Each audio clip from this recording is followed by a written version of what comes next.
हमारा सीन वहीं से शुरू होता है जहाँ युवान पीपी सा स्माइल करता है और बोलता है अगर कोई एक कदम भी आगे बढ़ा तो मैं इसका दूसरा हाथ भी काट दूंगा। तभी दूसरा इंसान सबको रोकने लगता है, पीछे रहो करके। युवान बोलता है तुमने अपना बेटा लॉस कर दिया है तो अपन को बेच चाहिए जैसा कि शर्त में था। आखिर तुमने कैसे किया ये? क्या क्या मतलब है? सिर्फ उस घटिया 7 डिमन स्वॉर्ड टेक्निक से तुम इतने रिफाइंड और हाई लेवल टेक्निक कैसे परफॉर्म कर सकते हो? क्योंकि तू बकलोल है। क्या तुमने मेरी बात सुनी तो तुमने इसको ऐसा समझा था? मेरे साथ तलवार टेक्निक पर बात करने के ख्याल भी जब लेना जब तुम उस लेवल तक पहुंच जाओ। ये सुन के यूचेन को कुछ याद आता है। मेरे जान को खतरे में डालने का ख्याल भी तब लेना जब तुम उस लेवल तक पहुंच जाओ। ओ भाई, इसके साथ तो स्कैम हो गया। और फिर अपने मन में सोचता है ये मेरी पूरी जिंदगी का एक ही मकसद था, मिनर प्रीस्टहुड तक पहुंचना। इतना सोचते ही अपने टीम वालों को बोलता है कि वो येलो बैज इनको दे दो। वो लोग हैरान होते हैं और उसका नाम लेते हैं, पर बोलता है अपने गुस्से में, युआन ये सोचने की भी हिम्मत मत करना कि ये खत्म हो गया। इतना बोलते साथ वो नीचे लेट जाता है। बाकी लोग हैरान हो जाते हैं और ये अपने मन में बोलते हैं बस इंतजार कर, एक दिन मैं इसका बदला जरूर लूंगा। इतना बोलते साथ वो युआन के हाथ में बेच रख देता है और बोलता है जैसा कि यंग लॉर्ड ने कहा था, ये सोचने की भी हिम्मत मत करना कि ये सब खत्म हो गया है। इतना सुनते युआन पट्ट से मारता है उसको। अब लगता है शायद बोल नहीं पाएगा। ग्रुप वाले हैरान हो जाते हैं, उसके मुंह से खून आ जाता है और नीचे पड़ जाता है और फिर गुस्सा हो जाता है और बोलता है हमने अपना डील का पूरा हिस्सा किया था, पर ये सब का क्या मतलब होता है? कैसे? तेरे को कैसे लगा? मैंने तो कभी ये नहीं कहा था कि येलो बैज मिलते ही ये सब खत्म हो जाएगा। क्या बोला? हमारा एमसी बोलता है यूचेन से मैंने एक बहुत कीमती सबक सीखा है कि अधूरा काम को कभी भी अधूरा छोड़ना नहीं चाहिए। तुम्हारी तो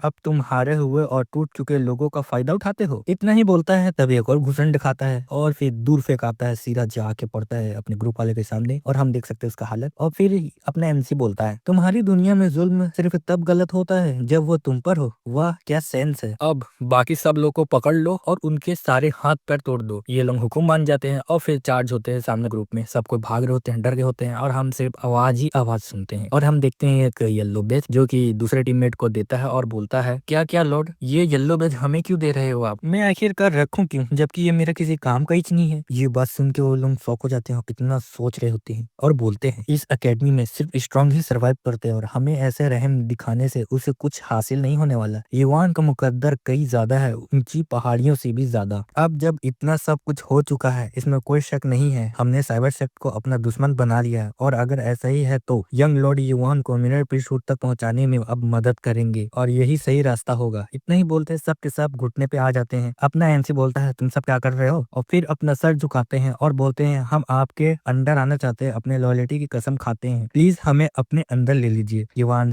खुश हो जाता है और बोलता है शाहरुख खान तो कुछ नहीं है मेरे सामने, मैं ही हूँ असली। उसके ग्रुप मेंबर्स बोलते हैं लगता है एक बार फिर से सब कुछ बिल्कुल वैसे ही हुआ जैसे आप चाहते थे। गजनी बोलता है वो जितना दिखता है उससे ज्यादा काफी स्मार्ट है। अपना गजनी तो बार बार रोस्ट करता रहता है यार, अब गजनी नहीं रोस्टर बोलने चाहिए इसको। सीन चेंज होता है किसी बिल्डिंग के सामने। हम देखते हैं हॉस्पिटल को और ये डॉक्टर एक नंबर का डॉक्टर है। क्या बोलूं मैं, अपने मन मन में युवान को थैंक बोल रहा, पता है क्यों? क्योंकि इसने इतने सारे मरीज ला के दिया है ना कि ये खुशी का अंदाजा नहीं लगा सकता। एक लोग तो बोलता है भाई मेरा हाथ हाथ, और एक लोग बोलता है भाई मेरा पैर कहाँ गया, मेरा पैर टूट गया। प्रोफेसर देख के अपने मन में क्या बोलता है, सीरियसली इतने सारे घायल बच्चों को देख के मुस्कुरा रहा है, ये डॉक्टर है कि जालिम इंसान है? फिर डॉक्टर बोलता है अब मैं कहाँ से शुरू करूँ और किसको चूज करूँ, शायद ये मेरी जिंदगी का सबसे बेस्ट दिन है। दूसरा प्रोफेसर बोलता है लगता है जैसे कल ही की बात हो जब मैं उस बच्चे को जिसके अंदरूनी जख्म थी उसको लेकर आया था यहाँ। कौन? किसको लेकर आए थे? किसने सोचा था कि वो बच्चा आगे चलकर इतना बड़ा मॉन्स्टर बन जाएगा? ओ बाकी प्रोफेसर लोग,